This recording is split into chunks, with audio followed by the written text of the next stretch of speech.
This demo will show how to grow, shrink, and terminate a Redis cluster.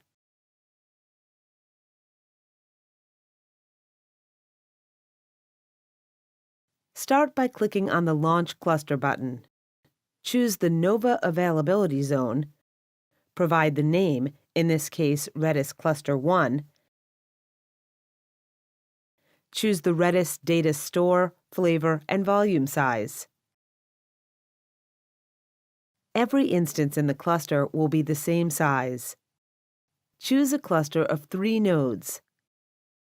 Click on Launch.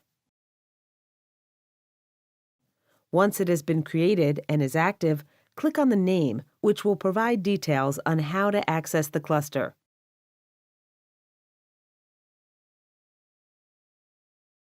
Next, click on the Instances tab. There are 3 instances, number 1, number 2, and number 3 in the cluster.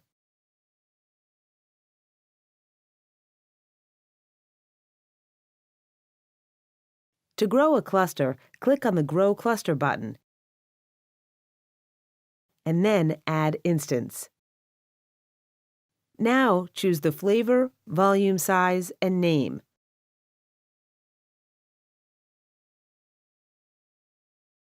Call it Redis Cluster 2. Click on the Add button. This will add a new instance. To permanently add it to the cluster, select the instance and click on Grow Cluster. This will take that instance and make it part of the cluster. The cluster is now active with a size of 4. Click on the name, which will go to the Detail page, and then on the Instances tab.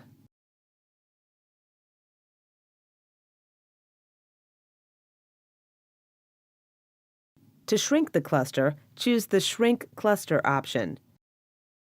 To delete the cluster, choose the Terminate Cluster option.